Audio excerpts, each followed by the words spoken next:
Assalamualaikum warahmatullahi wabarakatuh. Alhamdulillahirabbil alamin. Wassalatu wassalamu ala asyrafil anbiya'i wal mursalin sayyidina Muhammad wa ala alihi wa sahbihi ajma'in.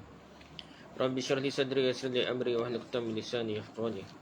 Amma ba'du. Kita sama balik kitab kita ni Sabilul Muhtadin karangan Syekh Muhammad Arsyad Al-Banjari. Sabilul Muhtadin karangan Syekh Muhammad Arsyad Al-Banjari. Kita nak bincang kitab buruan dan sembelihan lagi. Kitab buruan dan sembelihan. Tersambung baliklah kita bincang dah. Malah kita sambung pagi ni pula. Disyaratkan pada orang yang menyembelih dan berburu itu beragama Islam. Dah kena ada Islam lah. Dan atau orang yang bukan Islam yang halal bagi orang Islam. Bukan juga ada juga orang ahli kitab yang bukan Islam dah. Islam tu orang Islam boleh makan. Mengahwini wanitanya. Dah boleh kahwin wanitanya dah. Sedangkan perempuan itu tetap pada agamanya. Ialah dalam agama Yahudi dan Nasrani. Agama Yahudi dan Nasrani tu dalam dia sembelih pun boleh makan. Kalau dia perempuan boleh, orang lelaki Muslim boleh nikah dia. Maka hadalah sembelihan mereka apabila diperolehi semua syarat yang perinciannya diterangkan dalam bab nikah. Detail dia cerita dalam bab nikah lah. Jadi bolehlah makan dah. Secara umumnya boleh. Nak detail-detail tu naik kali lah. Kalau kira orang asal-asalnya boleh lah. Kena kata boleh dulu. Tak boleh kata boleh. Pasal bertentangan dengan Al-Quran dan Sunnah. Kerana Allah Ta'ala berfirman, وَطَعَامُ الَّذِينَ أُوتُوا الْكِتَابَ حَلٌّ لَكُمْ. Makanya sembelihan orang yang diberikan Alkitab itu halal bagi kamu. Surah Al-Maidah ayat 5. Teranglah. Setengah orang perinci tak. Lama kedai perinci. Itu masalah. Naiklah kalau kiranya kena kata boleh dulu. Sebab Quran Quran bukan hadis, Quran sendiri dah. Kita nak perinciannya kena ada ilmu lebih dan kena meyakinkan. Kalau tidak kena pakai Quran asal dah. Makanya ahli kitab ni dia pakai kitab Bible ke apa tu walaupun ada seleweng tu. Dia ahli kitab. Asalnya boleh ni. Betul. Sekalipun mereka meyakinkan bahawa apa yang mereka sembelih itu tidak halal. Umpamanya unta bagi orang Yahudi. Dia sembelih orang Yahudi, sembelih unta. Jadi dia tak boleh makan unta, kita boleh makan dah. Namun kafir kitabi yang tidak diketahui asal-usul keturunannya dari keturunan Israel, atau diragukan ayah atau nenek mereka telah menganut agama itu sebelum dibangkitkan Nabi Isa atau Nabi Muhammad, maka tidaklah halal sembelihan mereka. Ini detail dah. Dia ada detail ni. Masak kita ni ada detail. Dia kata tak tahu keturunan ni. Lah ni kita pun tak habis berperlanan lagi. Keturunan ada ngaku keturunan Nabi Syiah. Mana ngaku dah. Itu pun pada dekat Nabi Muhammad SAW ni dekat dah. Tapi tu pun selagu dah keturunan. Tamu-tamu Syiah lah. Dia Syiah ni sangat-sangat selagu dah. Ngaku keturunan Nabi pun tak. Lepas tu Habib ni jagalah sikit ada jugalah. Boleh lah. Tapi nak tahu keyakinan 100% tak boleh juga. Tapi ada lah susu kali juga dah. Tapi nak bunyinya gitulah. Jadi keturunan nak cek sosok. Bukan dia dah. Dan juga tidak halal sembelihan orang yang murtad. Ni tak ada masalah. Ni jelas dah. Majusi, Saibi dan Samiri dah. Yang mereka itu sangat bertentangan dengan keyakinan yang benar terhadap Tuhan dan juga penyembah berhala. Ni mereka ni penyembah berhala sungguh. Dan kaum Nasrani Arab. Jadi dia kata orang Arab kalau Kristian Arab tak boleh makan. Kristian hak boleh ni Kristian keturunan asal dia ni. Allah Alam lah kalau tiga lah ni Arab yang merebut dah. Islam merebut tu menyebabkan orang asal di Mesir ke di Syria ke apa tu bukan bahasa Arab dah. Apabila merentah ni. Dah. Dia tu. Tapi kalau dia ni asal orang Islam lepas tu murtad jadi Kristian walaupun keturunan Arab, ni jelas lah. Tak ada masalah. Masalah lah ni dah. Masalah asal-asal keturunan dia dah. Kalau orang Majusi memaksa orang Islam atau orang yang sedang berihram atau orang yang halal sembelihannya, maka sembelihan mereka juga halal. Kalau orang Majusi paksa Islam atau orang yang sedang berihram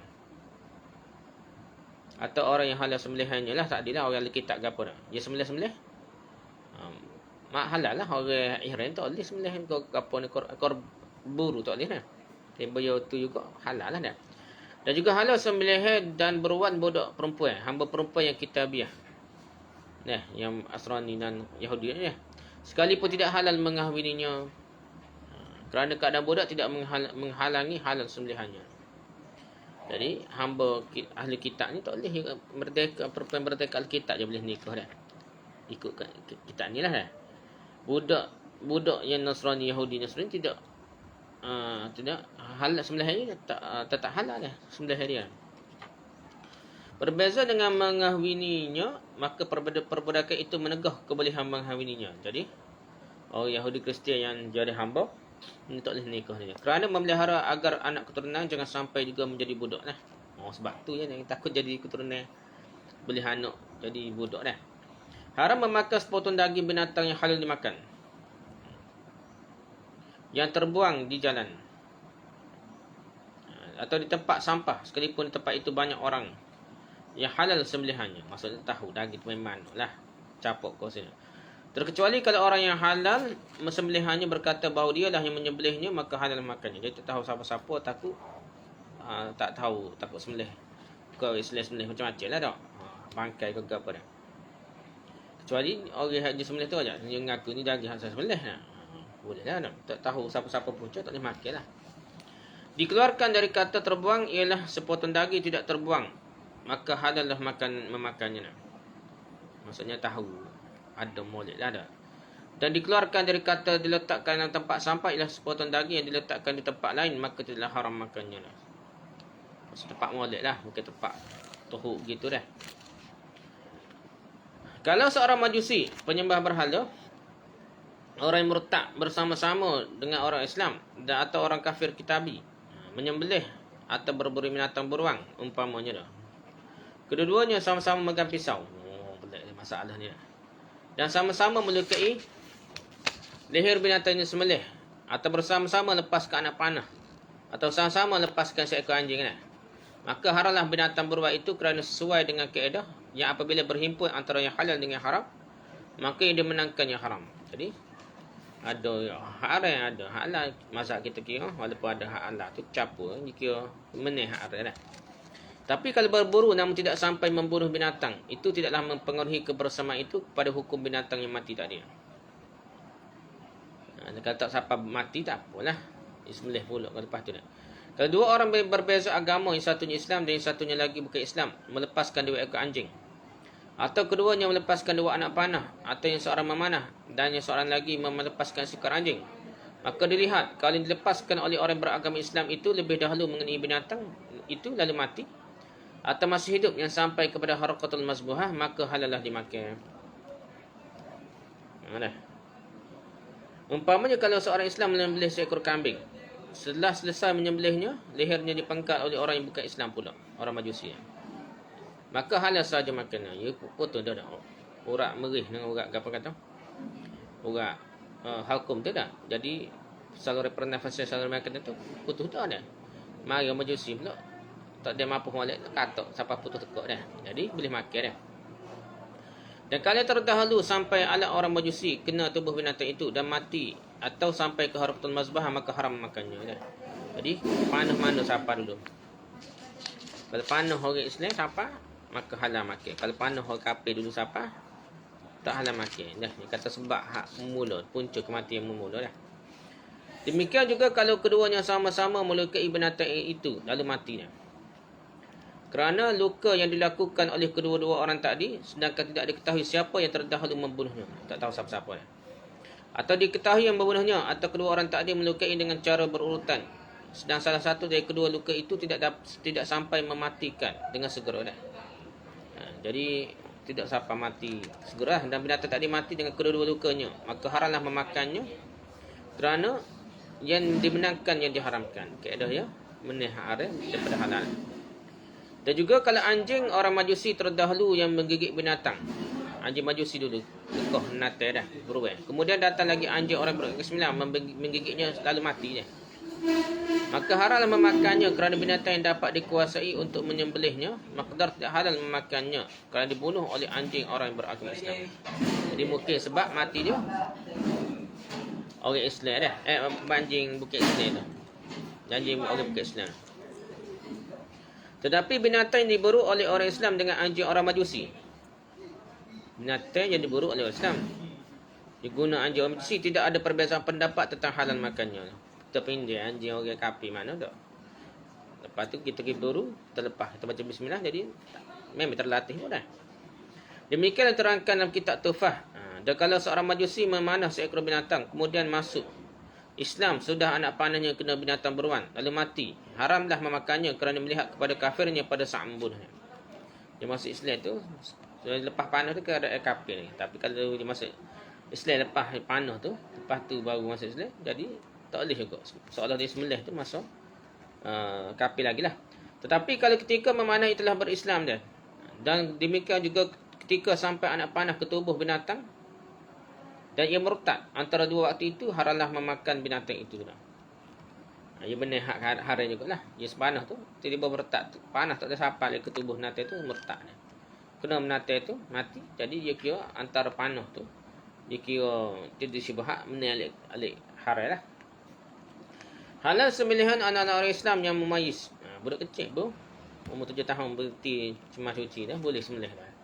Atau anak kafir kitabi yang mumayyiz dah. Anak orang kitab pun boleh sembelih dah. Dalam hal ini tidak ada perbezaan pendapat dan tidak makruh kerana qasaknya niatnya sah. Demikian juga halal sembelihan anak-anak yang tidak mumayyiz. Sembelihan orang gila, orang yang mabuk dan juga perburuan yang mereka lakukan baik dengan anak panah atau dengan anjing menurut qaulnya Azhar. Kerana mereka memiliki qasak yang umum. Boleh gila ke apa dah. Berbeza dengan orang tidur, tidaklah halal penyembelihannya dan hasil buruannya pasal dia tidak berniat. Kalau orang tidur tidak. Nah, tapi orang hak tadi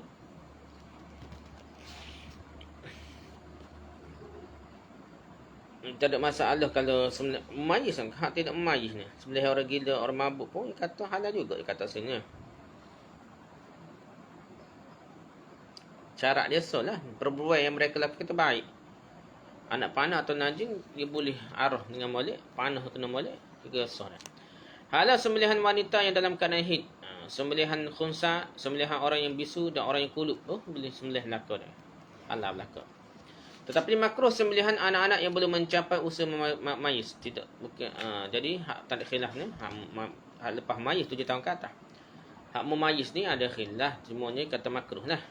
Kalau budak kecil ni sembelih umur 2-3 tahun dia sembelih dah. Belum mencapai usia mais, orang gila atau dan orang mabuk, kerana mungkin sembelihan itu terdapat kekeliruan jadi makruh. Makruh sembelihan orang yang buta kerana takutkan tersalah sembelihannya. Haram memakan hasil perburuan orang yang buta dengan pergunakan anak panah atau dengan melepaskan anjing perburuan. Baik ada orang yang dapat melihat yang menunjukkan kepadanya atau tidak ada seorang pun yang menunjukkannya. Jadi betul ke dia niat qasak tu buru kerana qasaknya tidak sah disebabkan tidak melihat binatang di burunya dah. Dia kata gitu lah.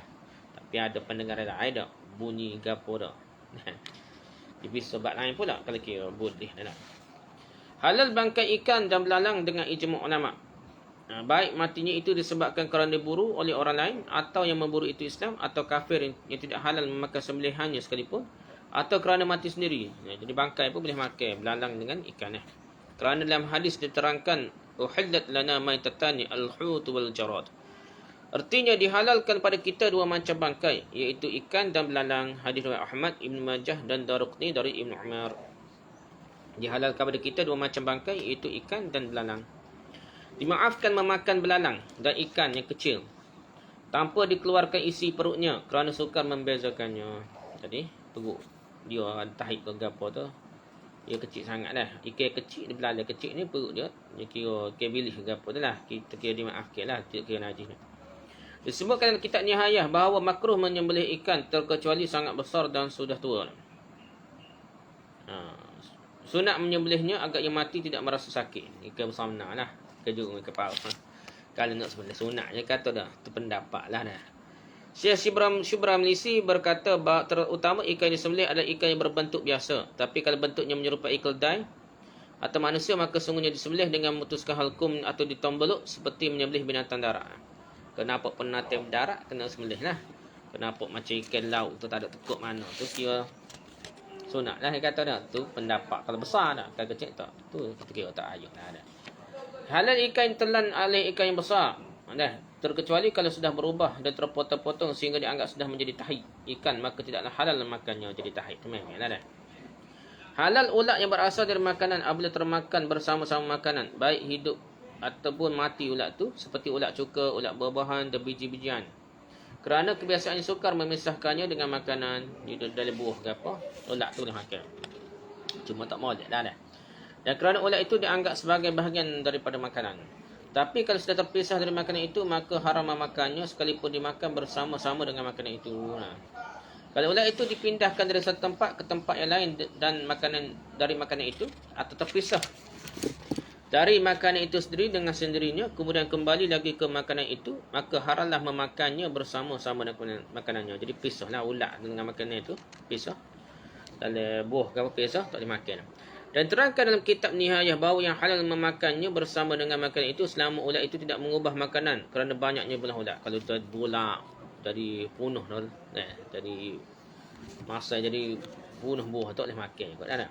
Tapi kalau dapat mengubah makanan, maka haramlah memakannya kerana sama seperti bangkai binatang yang darahnya tidak mengalir, yang mengubah benda suci yang cair. Kalau nata gitu lah tak. Darah tidak mengalir, kalau bau busuk ke apa, haram makan dah. Ulat pun kalau banyak dah, dia jadi punuh, buah tu punuh lah dah. Dan disebutkan dalam kitab Mughni dan Tuhfah bahawa tidak ada perbezaan antara yang banyak ulatnya dengan yang sedikit. Berbeza dengan bangkai binatang yang darahnya tidak mengalir. Maka menajiskan benda cair kalau dapat mengubah air kerana jumlah banyak.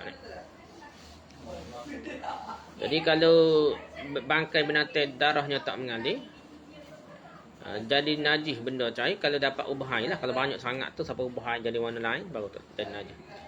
Terdapat perbezaan antara dua masalah ini bahawa dengan jatuhnya bangkai binatang yang darahnya mengalir ke dalam benda yang cair masih dapat dicegah. Tetapi menik ulat yang berasal dari makanan tidak dapat dicegah lagi. Jadi dia itulah. Diterangkan dalam kitab Mughni, kalau semut jatuh ke dalam madu atau tidak mengubah dan tidak merosakkan madu itu, maka boleh memakannya lagi. Jadi kalau gula masuk semut dalam masuk gula dan makan ada gula dalam madu ke apa, atau ubah lah, tak ubah lagi rasanya pelik ke apa, pelik tak punah lagi, maka boleh makan.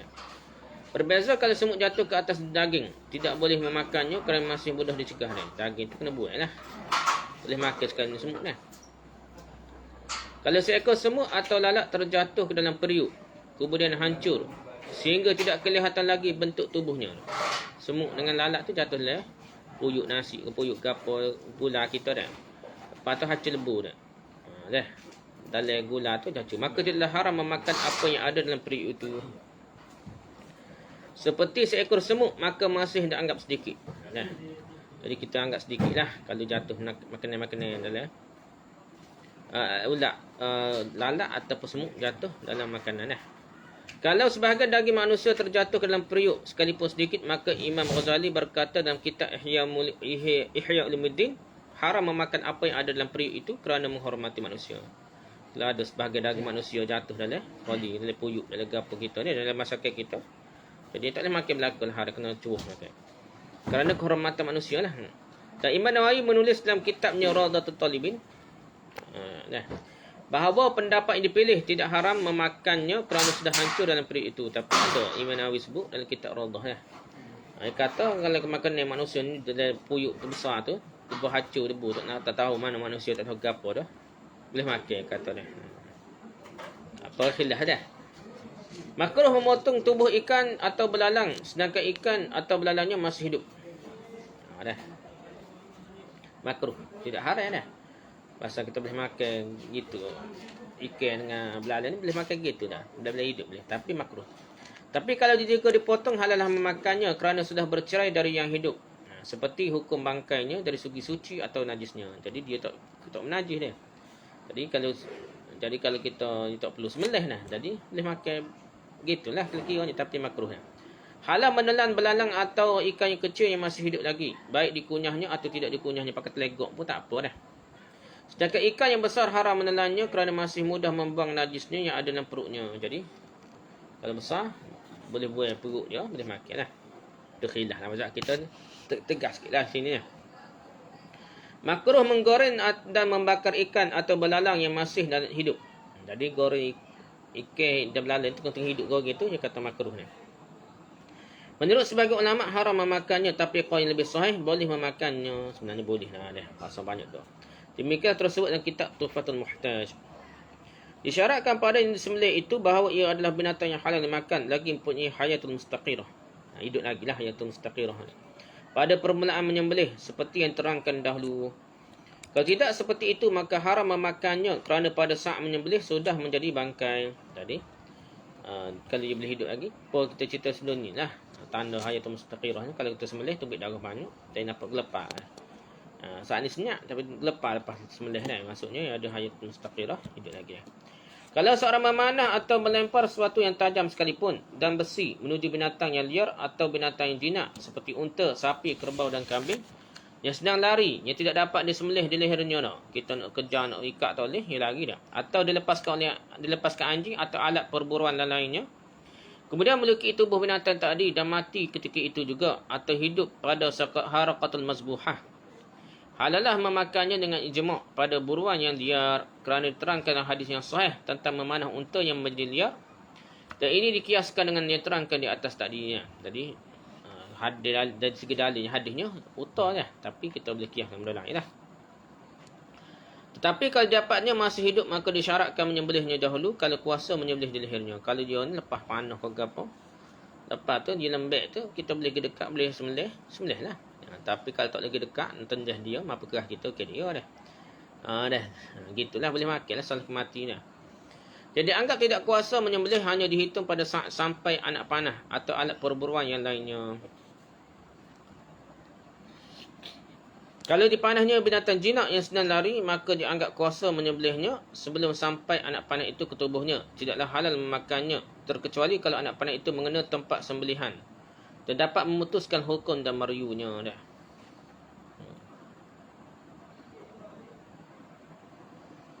Jadi masa tu lah, masa panah tu kita boleh nak ikat dia.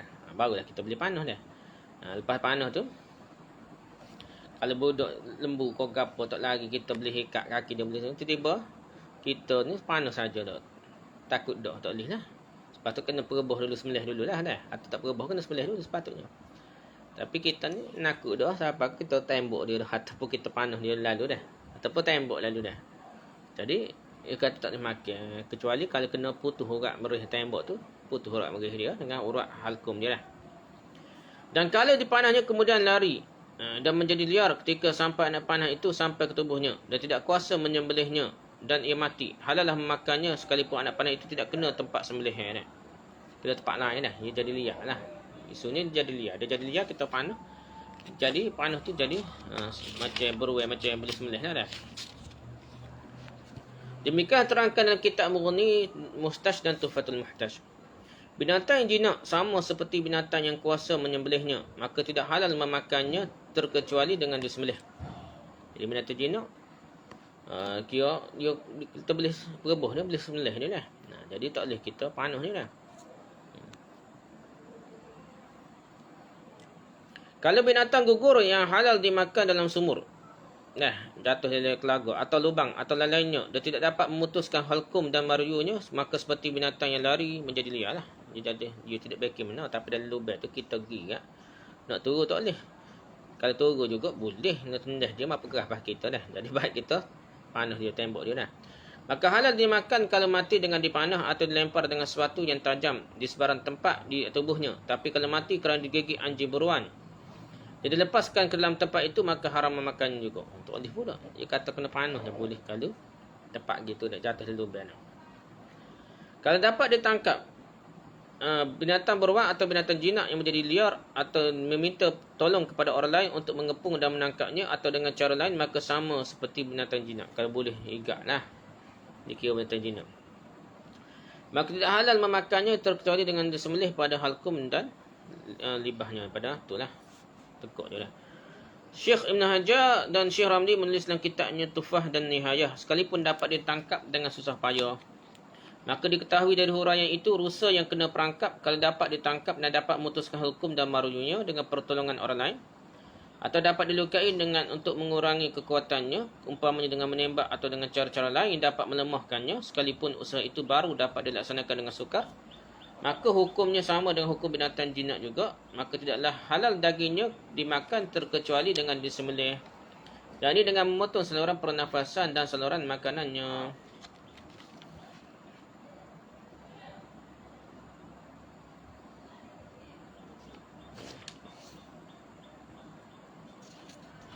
So sekat tu dulu dah. Wallahu a'lam. Subhanakallahumma hamdaka subhanakallahumma hamdaka asyhadu an la ilaha illa anta astaghfiruka wa atubu ilaik. Assalamualaikum warahmatullahi wabarakatuh.